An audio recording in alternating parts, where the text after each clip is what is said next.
Il y a des secteurs dans lesquels chaque enfant de Dieu devrait entrer. Premier secteur, l'eau. L'eau sera toujours en forte demande.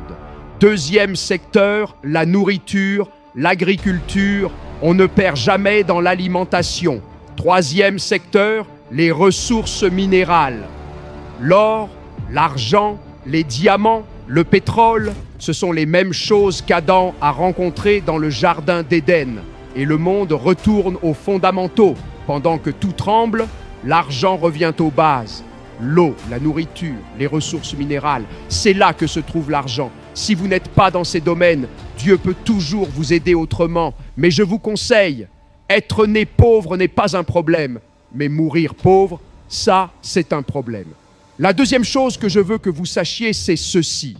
Le transfert de richesse n'est pas une arnaque. C'est réel. Le transfert de richesse n'est pas un mensonge. C'est une réalité spirituelle. Et je vous le dis cette année, Dieu va secouer des territoires. Il va secouer des incroyants. Il va secouer des institutions. Et l'argent va atterrir dans les mains des justes. Ce n'est pas une escroquerie. C'est réel. L'argent miraculeux aussi est réel.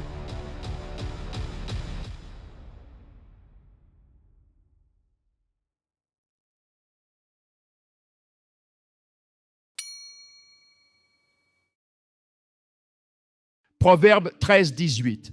La pauvreté et la honte seront le partage de celui qui refuse l'instruction. Cette parole est profonde, extrêmement profonde. Monsieur, laissez-moi vous assurer d'une chose.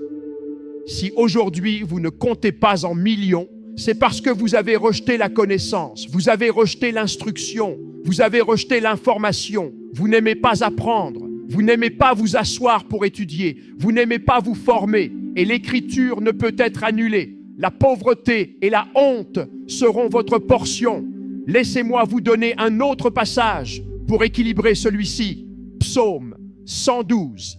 Je n'ai même pas encore commencé à prêcher. Je vous donne seulement des préliminaires. Je n'ai pas encore commencé à vous dire ce que Dieu m'a dit. Psaume 112, verset 1. Louez l'Éternel. Heureux l'homme qui craint l'Éternel et qui trouve un grand plaisir dans ses commandements. Allez au verset 3, que dit-il? La richesse et l'abondance sont dans sa maison. Revenons au verset 1. Pour quel type d'homme? Celui qui trouve un grand plaisir dans quoi? Dans la parole, dans les commandements, dans l'instruction. Permettez-moi de vous poser une question. Combien de livres avez-vous sur les finances? Sur le transfert de richesses, sur la prospérité? Combien avez-vous dans votre maison? Combien en avez-vous lu? Sous combien d'enseignants financiers dans le corps de Christ vous asseyez-vous? La Bible dit que la pauvreté et la honte seront votre portion. Vous n'avez même pas un seul livre sur la richesse. Et cela ne vous dérange pas. Et vous ne voulez pas apprendre, année après année. Et pourtant, vous venez passer 30 nuits, 48 heures à crier à Dieu, « Seigneur, bénis-moi ». Il y a des conditions. Avant que Dieu ne bénisse, il regarde si vous êtes qualifié. Ne vous inquiétez pas. Cette année, nous ferons les 30 nuits, mais ce seront 30 nuits avec intelligence. Je prendrai le temps d'enseigner. Je prendrai le temps de décortiquer la parole. Et je vous le dis, cette année, vous verrez l'argent. Toutes vos prières passées ne seront pas perdues. Dieu les ajoutera à votre compréhension. Et certains d'entre vous vont exploser. Les gens seront étonnés. Vous allez surgir soudainement. Maintenant, levez-vous. Avant de continuer, commencez à prier. Dites, Seigneur, donne-moi l'intelligence, donne-moi la compréhension, donne-moi la puissance gouvernementale, donne-moi la connaissance, travaille mon cerveau, augmente mon quotient intellectuel, donne-moi la grâce d'entrer dans la richesse. Je veux la puissance des finances. Je veux la puissance de la pensée. Je veux la puissance de gouvernance. Je ne veux pas être limité à une seule dimension. Priez. Parlez à votre Père. Seigneur, donne-moi la sagesse. Donne-moi l'information précise. Ouvre mon intelligence. Augmente ma capacité d'apprentissage. Travaille ma faculté de réflexion. Élargis mon esprit. Donne-moi la compréhension qui devient sagesse. Donne-moi la grâce d'appliquer ce que j'apprends. au nom de Jésus. Amen. Asseyez-vous, vous êtes bénis, vous êtes élevés. Écoutez-moi maintenant. Si vous êtes né pauvre, ce n'est pas votre faute. Mais si vous mourrez pauvre, c'est votre faute. Qu'est-ce que j'ai dit? Alors, que choisissez-vous? J'aime cette réponse. Dites, moi, je ne mourrai jamais pauvre. Mais si réellement vous ne voulez pas mourir pauvre, vous devez vous appliquer à étudier la richesse. Vous devez comprendre ce domaine. Vous devez le poursuivre. Tout ce que vous ne poursuivez pas ne viendra pas à vous. Cherchez et vous trouverez. Frappez et l'on vous ouvrira. Demandez et vous recevrez. Tout ce que vous ne poursuivez pas, vous n'êtes pas qualifié pour l'avoir. Si vous n'avez pas une passion pour la richesse et la prospérité, n'attendez pas que Dieu vous donne la richesse et la prospérité. Je sais que vous avez une passion pour la prière, c'est magnifique. Je sais que vous avez une passion pour la sainteté, c'est merveilleux. Moi aussi. Mais je vous le dis, j'ai aussi une passion pour la richesse et la prospérité. Oui, et parce que j'ai cette passion, je m'applique, je fais des ajustements. Êtes-vous prêt à faire des ajustements? Moi, je le suis. Ma femme est plus femme d'affaires que moi. Moi, je ne croyais pas aux affaires. Je ne croyais pas à beaucoup de choses. Mais Dieu a utilisé ma femme pour m'aider à me réaligner. J'ai commencé à changer parce que j'ai compris une chose. En ce temps que nous vivons, si vous n'êtes pas dans l'agriculture, vous êtes en retard. Il y a des secteurs dans lesquels chaque enfant de Dieu devrait entrer. Premier secteur, l'eau. L'eau sera toujours en forte demande.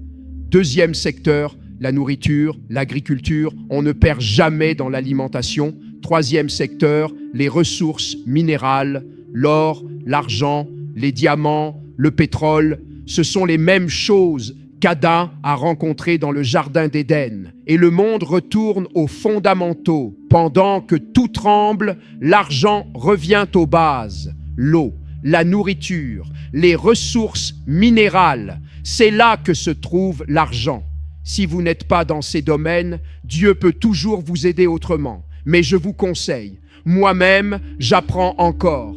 J'ai 62 ans cette année et j'apprends. Et je suis prêt à faire tous les ajustements nécessaires. J'ai dit à Dieu, Seigneur, quoi que cela demande pour porter la richesse et accomplir ma mission sur la terre, change-moi, corrige-moi, façonne-moi, je suis prêt à apprendre, je suis prêt à changer. Êtes-vous prêts à changer ou voulez-vous rester les mêmes? Être né pauvre n'est pas un problème, mais mourir pauvre, ça, c'est un problème. La deuxième chose que je veux que vous sachiez, c'est ceci.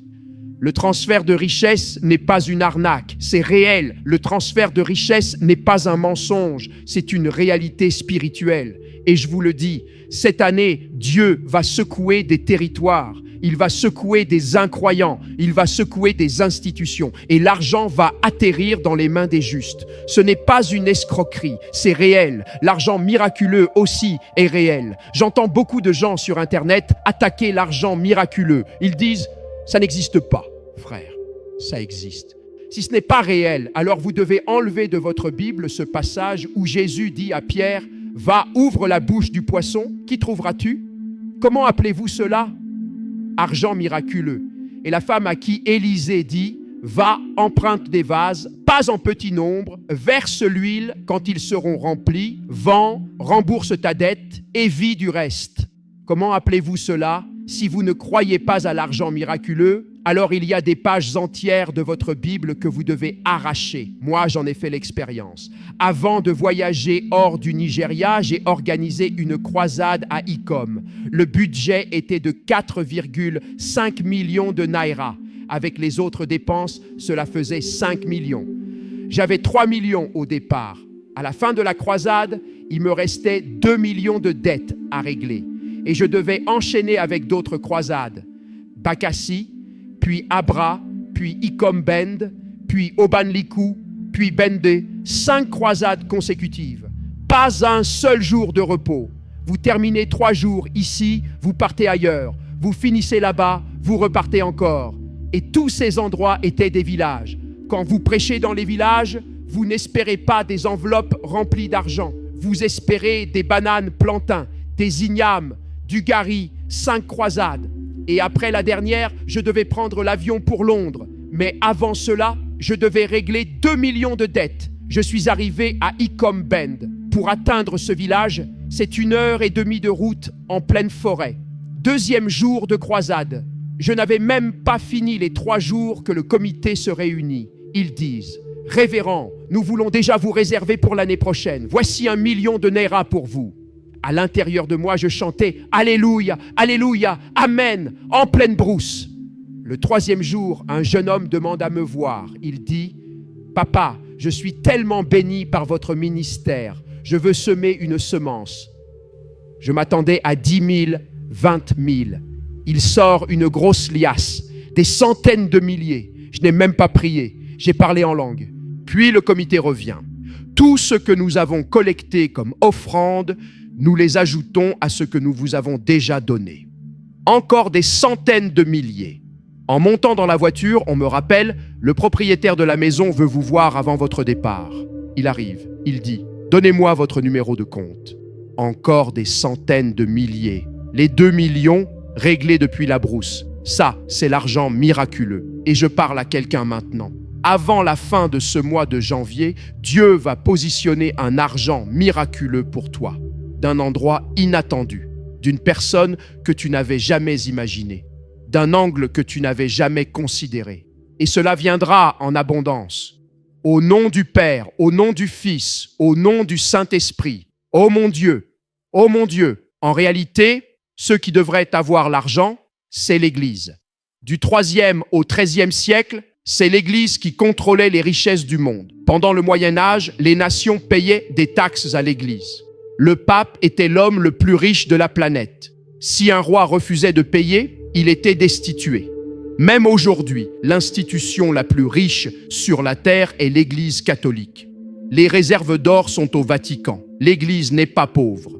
Tourne-toi vers quelqu'un et dis « Moi, je ne suis pas pauvre ». Maintenant, commence à croire. Crois que l'argent vient. Crois pour la richesse. Crois pour la prospérité. Jésus a dit « Si tu peux croire, tout est possible. Si tu ne crois pas et n'exerces pas ta foi dans ce domaine, rien ne changera. C'est pourquoi tu dois lire sur la richesse, lire sur la prospérité, augmenter ton niveau de foi. Commence à croire que cette année sera la plus grande année financière de ta vie. Oui, il y aura des famines. Matthieu 24, guerre, rumeurs de guerre, famine, crises économiques, étranglement financier. Et c'est déjà là. Mais écoute-moi, il y a une exemption pour toi. Oui, les temps deviennent durs. Oui, les choses se compliquent. Mais Job 5 dit, en temps de famine, il te délivrera. Dis Amen. Verset 22, au milieu de la destruction et de la famine, tu riras. Dis encore Amen. Psaume 37, 19, au jour de la famine, ils seront rassasiés. Les temps difficiles seront là. Les crises seront là. Je veux vous aider à comprendre quelque chose. Quand on parle de prophétie, il existe une prophétie de temps difficile. Oui. Mais il existe aussi une prophétie de transfert de richesse pour la fin des temps. Laquelle choisissez-vous de croire? Si vous ne croyez qu'à la difficulté, c'est la difficulté que vous verrez. Mais vous devez aussi exercer votre foi et croire Dieu que, au milieu de la crise, elle ne vous touchera pas. Cela doit devenir votre portion. Écoutez-moi bien. Tous les patriarches ont frappé le jackpot en période de famine. Oui, quand Dieu appela Abraham, Genèse 12, la Bible dit qu'il y eut une famine au temps d'Abraham et il descendit en Égypte. C'est en Égypte qu'il devint riche en pleine famine. En Égypte, Pharaon prit Sarah, sa femme, mais Dieu frappa Pharaon de jugement. Et Pharaon dut régler Abraham. Il lui donna des richesses. Genèse 13, versets 1 et 2. Abraham remonta d'Égypte avec sa femme et tout ce qu'il possédait. Verset 2. Abraham était très riche. Il n'était pas simplement riche. Il était très riche en bétail, en argent, en or. Où a-t-il obtenu cela? Il est entré en Égypte avec presque rien. Il est sorti d'Égypte chargé d'or, d'argent et de troupeaux. en pleine famine. Plus loin, au chapitre 20, il rencontra un autre roi, Abimélec. Abimélec prit aussi Sarah, et Dieu frappa toute la maison d'Abimélec. Maladie, stérilité. Puis Dieu dit, cet homme est prophète, appelle-le, règle la situation, laisse-le prier pour toi. Et le roi dut encore le dédommager. Abraham ne travaillait même pas, il collectait des richesses à gauche et à droite chez des étrangers. Et cela sera votre portion. Dieu provoquera des situations autour de votre vie. Et on vous réglera, on vous dédommagera, on vous compensera. Et vous sortirez chargés de richesses, en pleine famine. Dis Amen.